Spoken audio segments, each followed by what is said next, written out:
The cemetery in downtown Seattle was unusually crowded that gray afternoon.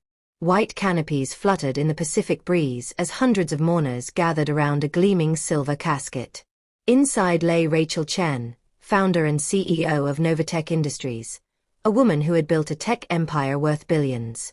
Her pale face was peaceful, cotton tucked carefully in her nostrils, her skin cold to the touch. At the head of the grave stood Marcus, her husband of 5 years. Dressed in an expensive black suit, he dabbed at his eyes with a silk handkerchief. The tears looked real enough. A minister opened his Bible and began to speak about loss and eternal rest. Behind him, 2 cemetery workers prepared to lower the casket into the earth. Then a voice shattered the solemnity like breaking glass. "Stop. Don't bury her." Every head turned. Gasps rippled through the crowd. At the back of the gathering, pushing through well-dressed mourners, came a man who looked like he'd been sleeping rough for months. His jacket was torn and stained, his beard wild and unkempt. A weathered backpack hung from his shoulder. People stepped away from him instinctively, wrinkling their noses. 2 security guards moved to intercept him, but the man was quick. He dodged around them and kept coming, his eyes locked on the casket. When he reached the edge of the burial site, he stopped and faced the crowd. "My name is David," he said, breathing hard. "Listen to me carefully. This woman is not dead." Marcus stiffened. His jaw clenched. "Security," he barked. "Remove this man immediately. My wife is gone. Show some respect." But David didn't move. He pointed directly at Rachel's body. She was given a compound. Something that slows the heart and breathing. Makes the body seem lifeless. But she's alive. I swear it.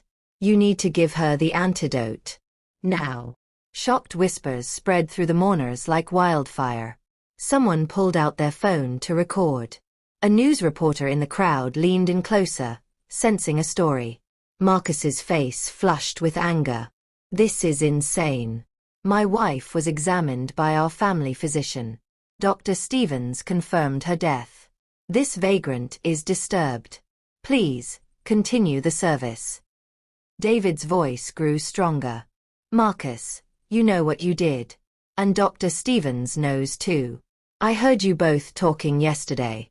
You planned to bury her quickly before anyone could ask questions." The name of the doctor hung in the air like an accusation. Eyes shifted to a man standing near the front, Dr. Robert Stevens, the Chen family physician. His face had gone pale. He clutched his medical bag tightly and wouldn't meet anyone's gaze. An older woman stepped forward from the front row. Her gray hair was pulled back in an elegant bun, and her eyes were sharp. "I'm Rachel's aunt, Linda," she announced. "If there's even the smallest chance, we must check. What harm can it do if she's truly gone?" Marcus's composure began to crack. Sweat beaded on his forehead. "This is ridiculous." The doctor signed the death certificate. "We've followed all procedures." But the crowd was no longer with him. Voices rose in agreement with Aunt Linda. "Just check. What if he's right? It won't hurt to look." David knelt beside the casket, his hands steady now with purpose. He reached into his backpack and pulled out a small glass vial filled with clear liquid. He held it up for everyone to see. "This is the antidote," he said quietly. "The compound they used mimics death. This brings people back. Please, let me try. If I'm wrong, you can bury her. But if I'm right." The silence that followed was profound. Even the wind seemed to hold its breath. Aunt Linda made the decision.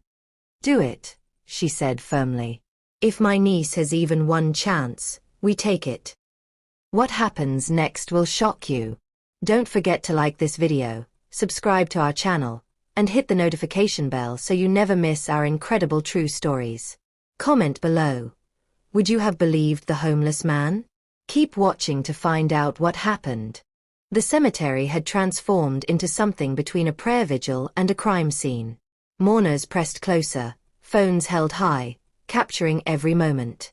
David knelt beside Rachel's casket, the the small vial trembling slightly in his weathered hands. "Please," he said to Aunt Linda. "Help me tilt her head back slightly, and remove the cotton from her nose." Linda nodded and moved with surprising quickness for her age. With gentle, precise movements, she lifted Rachel's head while another mourner, a young woman in black, carefully extracted the cotton wool. The crowd leaned in collectively, barely breathing. Marcus made one last desperate attempt. "This is madness. You're all being fooled by a street person.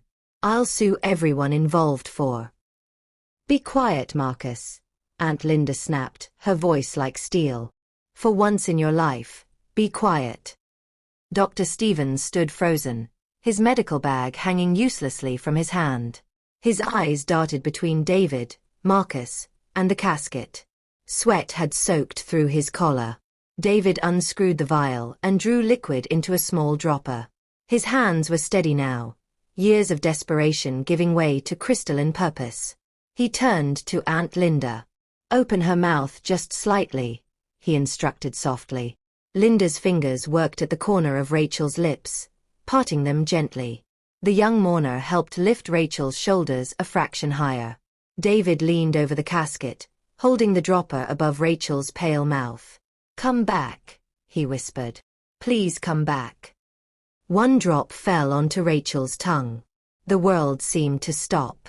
Every eye was fixed on the woman in the casket. David counted under his breath.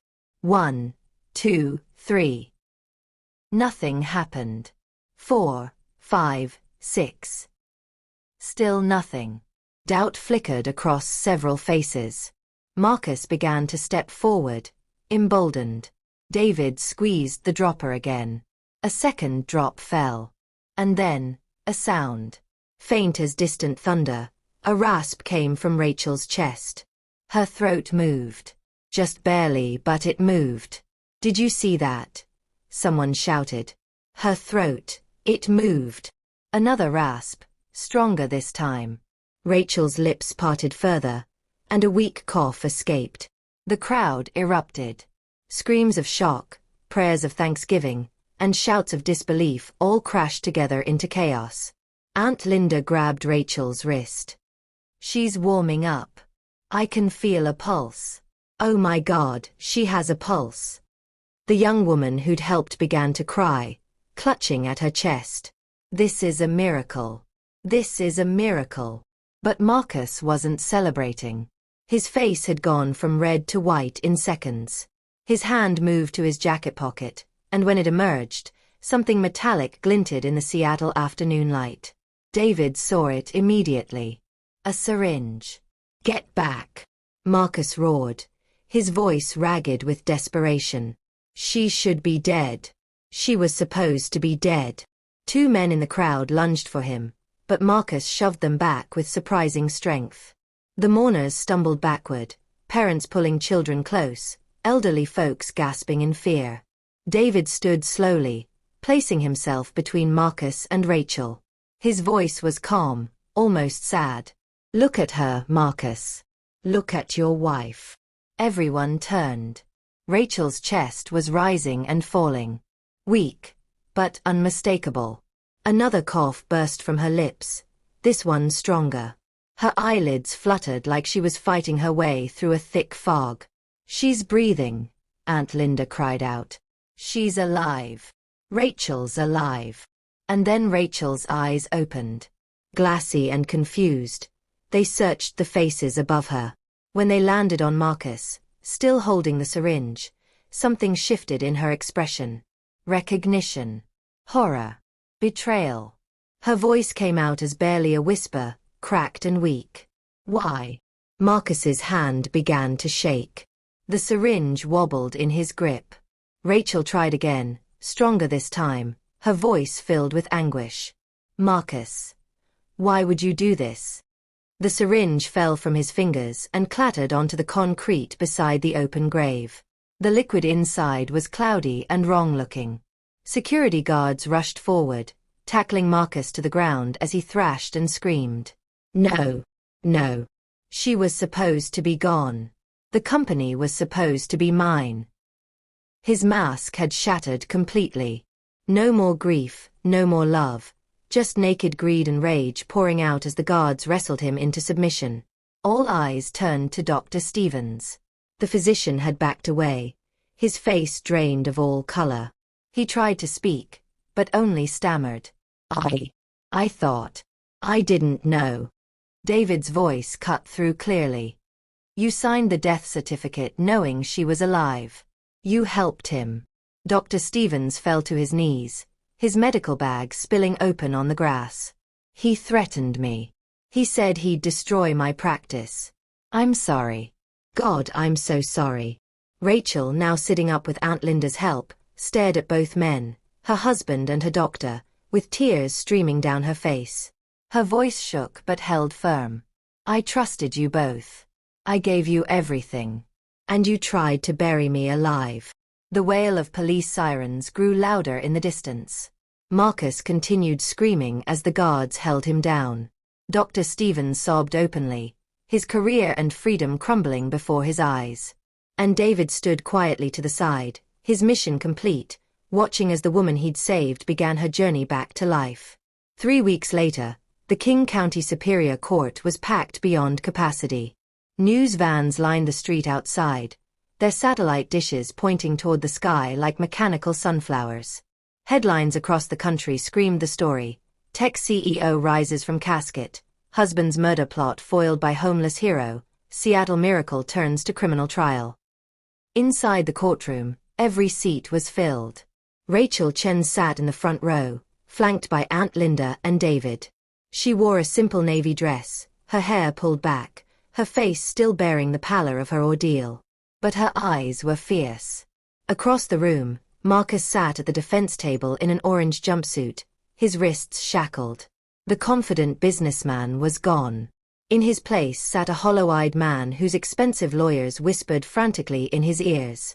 Beside him at a separate table, Dr. Robert Stevens hunched in his own orange jumpsuit, his head bowed in shame. Judge Patricia Morrison, a woman known for her no-nonsense approach, banged her gavel. This court is now in session. The State of Washington versus Marcus Chen and Dr. Robert Stevens.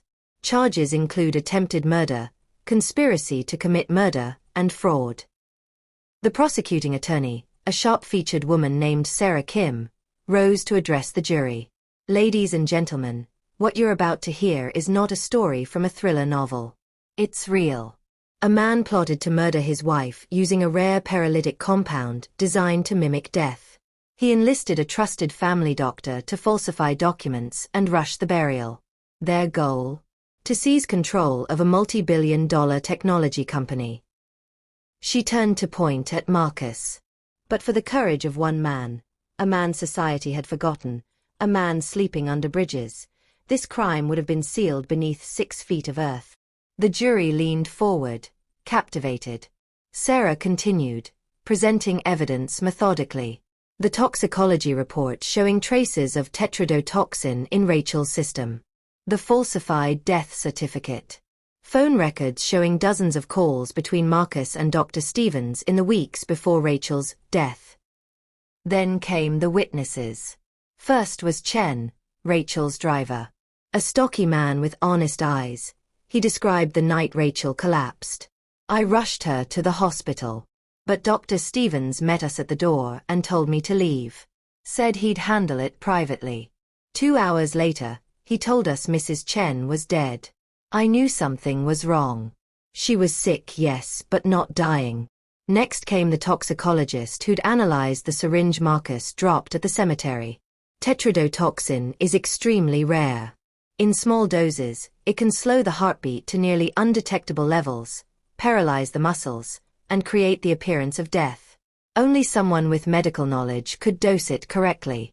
And only advanced equipment could detect life in such a state.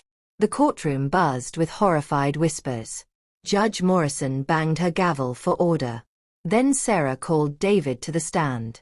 The courtroom fell silent as David walked forward. He'd been given new clothes, a simple button-down shirt and slacks, and his beard had been trimmed. But his eyes still carried the weight of years spent on the streets. After being sworn in, Sarah asked him to tell his story. David's voice was quiet but steady. I've been homeless for 3 years. I sleep under the Aurora Bridge. 2 nights before the funeral, I heard voices. A car had parked nearby. 2 men were arguing inside. One was Marcus Chin. The other was Dr. Stevens. What did you hear? Sarah prompted. Marcus said, the compound worked perfectly. She's cold already. We bury her tomorrow, fast and clean, before anyone asks questions. Dr. Stevens was scared. He said, what if someone suspects? And Marcus told him, no one will. You signed the certificate. It's done. The jury members' faces showed shock and disgust. Several shook their heads. David continued. I knew then that if I didn't speak up, they'd bury an innocent woman alive. So I went to the cemetery. When they brought out the casket, I begged them to stop. They thought I was crazy. But I couldn't let them lower her into the ground. Why? Sarah asked softly. Why risk your safety, your dignity, for a stranger? David's eyes grew distant. Because years ago, I lost my wife and daughter.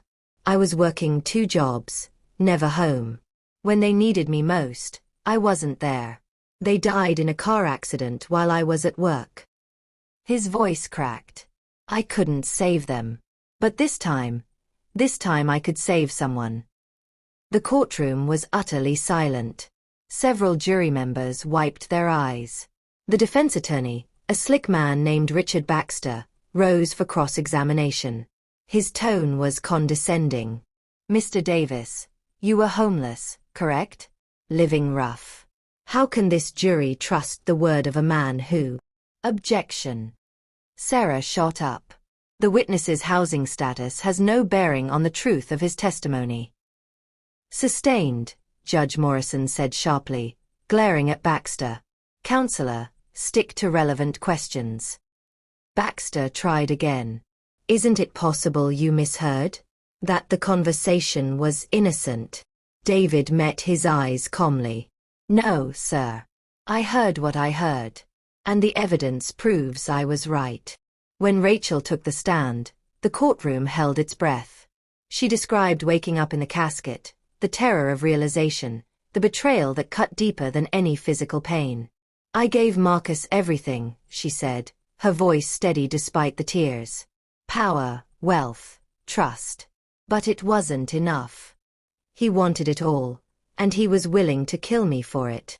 Marcus's lawyer tried to paint him as a victim of manipulation, a man driven to desperation by Rachel's controlling nature. But the evidence was overwhelming. The jury saw through every excuse. After 3 days of testimony, Judge Morrison turned to Marcus. Do you have anything to say before sentencing? Marcus stood slowly. When he spoke, his voice was bitter. I loved Rachel once. But she loved her company more than me. I was just an accessory. So yes, I wanted what I deserved. I wanted to matter. Rachel flinched as if slapped. The judge's face hardened. Marcus Chin, you are found guilty of attempted murder and conspiracy. You are sentenced to life in prison without possibility of parole for 25 years. Marcus collapsed into his chair as guards moved to take him away. Dr. Stevens received a similar sentence, his medical license revoked permanently. As they were led out, Rachel sat motionless, exhausted but vindicated. Beside her, David reached over and gently squeezed her hand. Justice had been served. But the healing was just beginning. 6 months after the trial, Seattle had moved on to other headlines. But for Rachel Chen and David Morris, life had transformed in ways neither could have imagined. The morning after the sentencing, Rachel had made David an offer he initially refused. Stay at my home. Let me help you rebuild your life. You saved me. Now let me do the same for you. David had shaken his head, uncomfortable. Ma'am, I appreciate it, but I don't belong in your world. I'll just find work somewhere and... David. Rachel's voice was firm but kind. You stopped being just anyone the moment you stood up at that cemetery. Please. Let me do this. Reluctantly, David accepted. Rachel set him up in a guest house on her property, a small but comfortable space with a kitchen, bedroom, and a view of Puget Sound. For the first time in 3 years, David slept in a real bed. But Rachel didn't want him to simply live off her charity.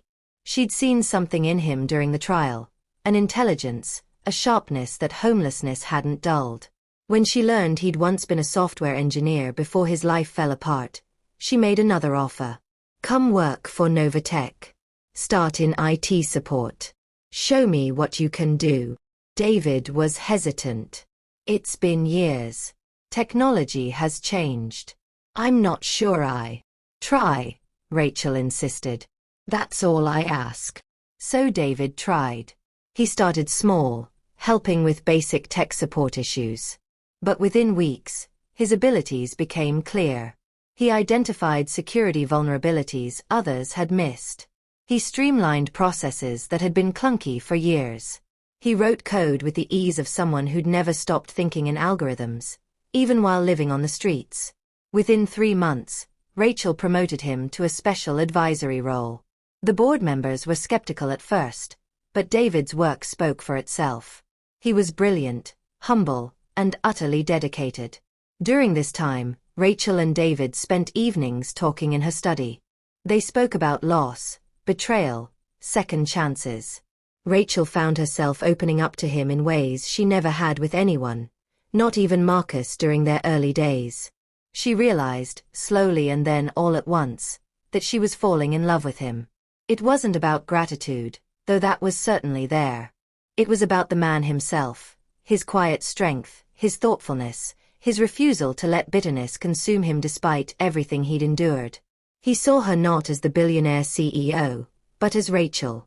Just Rachel. One evening, as they walked through her garden, Rachel worked up the courage to tell him.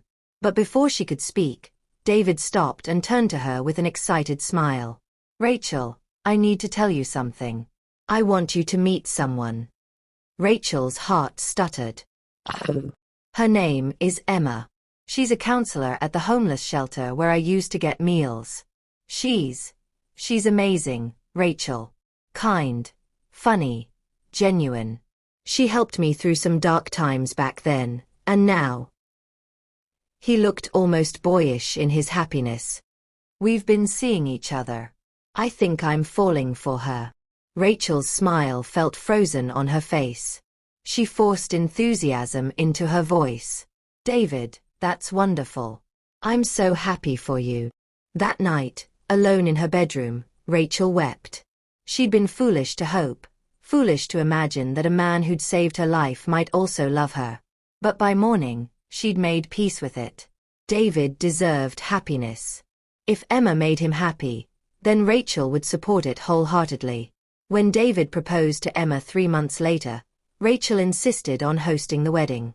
It would be my honor, she told him, hiding the ache in her chest behind genuine warmth. You gave me my life back. Let me give you this. The wedding was beautiful, held in Rachel's garden on a perfect June afternoon. David wore a tailored suit Rachel had bought him, looking like a completely different man from the one who'd crashed a funeral months before. Emma, in a simple cream dress, glowed with happiness. Rachel sat in the front row, clapping and smiling as they exchanged vows. And when David looked out at the guests and said, "None of this would be possible without Rachel Chen, the bravest woman I know," she felt peace settle over her heart. He was happy. That was enough. But fate, it seemed, had other plans for Rachel too. 2 months after David's wedding, Rachel attended a charity gala for Seattle's homeless community, a cause that had become deeply personal to her. There she met James Park, a real estate developer who'd recently started a non-profit building tiny home villages for homeless families. James was different from Marcus in every way. Where Marcus had been smooth and calculating, James was genuine and self-effacing.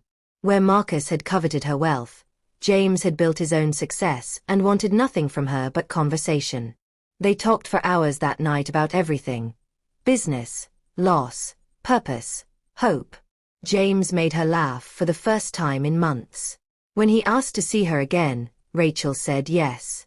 Their relationship grew slowly, built on friendship and mutual respect. James never pushed, never rushed. He seemed content to simply be with her, whether they were dining at a fancy restaurant or grabbing coffee from a food truck. 6 months later, when James proposed during a quiet dinner at his apartment, no fanfare, no grand gesture, just honest love, Rachel said yes without hesitation.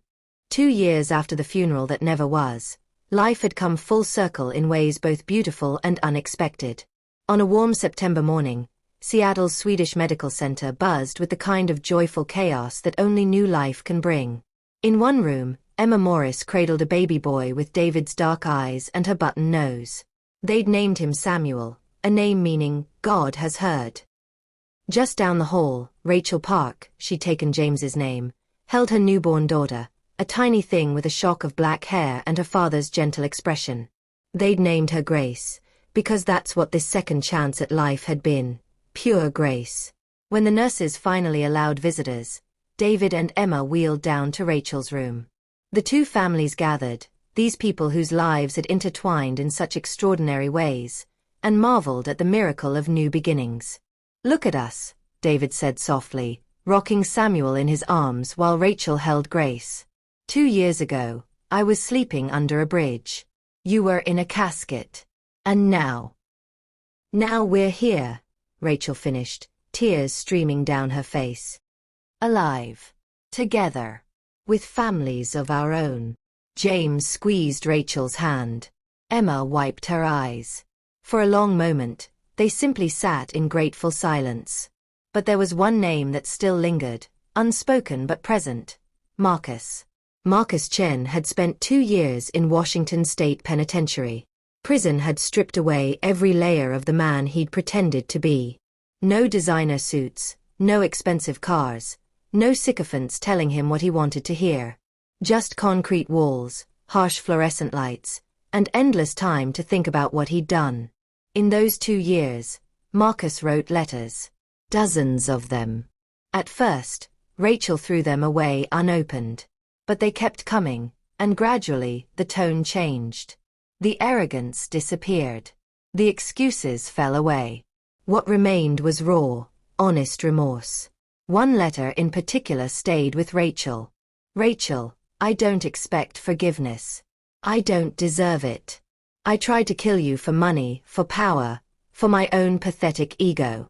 I destroyed everything good in my life because I was too blind to see what I had. Every day in here, I think about that moment when you opened your eyes in the casket. The horror in your face. I did that. I put that horror there. I am truly, deeply sorry. Not because I'm in prison, but because I hurt you. Because I became a monster. If my story can serve any purpose, let it be this. Greed destroys everything it touches. I pray other men learn that lesson without paying the price I'm paying. I pray you find happiness. You deserve every good thing life has to offer." Rachel read that letter 3 times. Then she called Aunt Linda, James, and David. They met in her study, the same room where she and David had once shared their stories of loss. "I want to forgive him," Rachel said quietly. "Not because he deserves it, but because I need to." Aunt Linda, ever practical, raised an eyebrow. "Are you sure? That man tried to murder you." "I know." Rachel's voice was steady. "And he'll serve his time for that. But if I carry this hatred forever, if I let what he did define the rest of my life, then he still has power over me. I won't give him that." David nodded slowly. "Forgiveness isn't saying what he did was okay. It's saying you won't let it poison you anymore."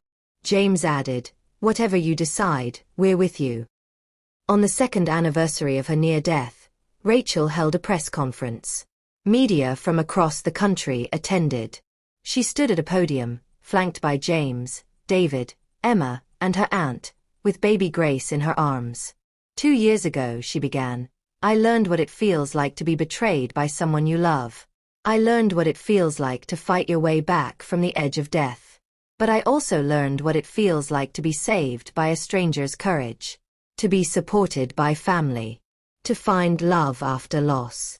She paused, looking directly at the cameras. Today, I'm announcing that I've forgiven Marcus Chin. Not because what he did was forgivable, but because forgiveness is not about him. It's about me choosing freedom over bitterness. It's about refusing to let hatred bury me when greed couldn't. The room erupted in shocked murmurs. Rachel continued, I've also established the Second Chances Foundation, dedicated to helping homeless individuals rebuild their lives.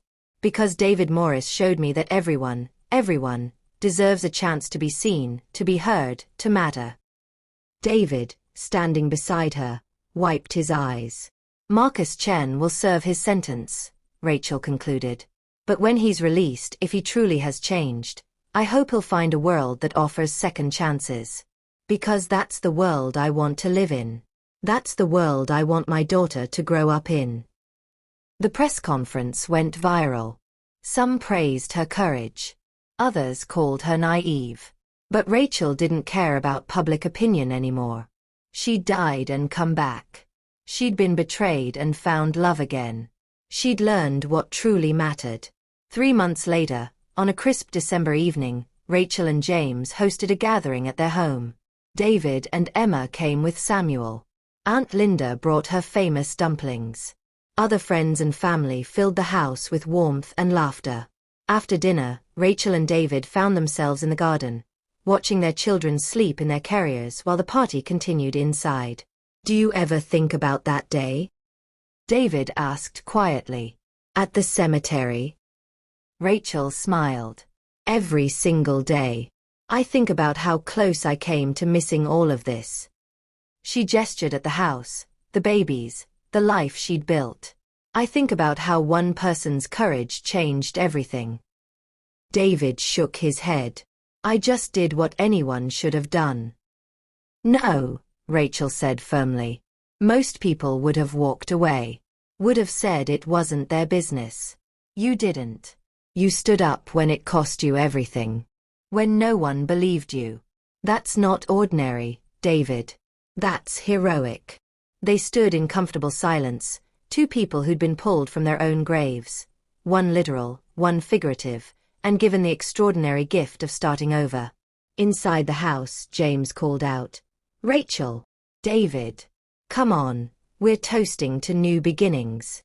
As they walked back toward the light and laughter, Rachel thought about Marcus, alone in his cell. She hoped he'd find peace eventually. She hoped her forgiveness might help him find it. But her hope wasn't about him anymore. It was about proving that even from the darkest places, from literal graves, from life on the streets, from the prison of our worst choices, dawn could still break. And as she stepped inside, surrounded by family and holding her daughter close, Rachel Chen knew one truth with absolute certainty. She had been given a second life. And she would spend every moment of it living in the light. What an incredible journey. If this story moved you, please hit that like button and subscribe to our channel for more amazing true stories of courage, redemption, and hope. Comment below. What would you have done in Rachel's position? Would you have forgiven Marcus?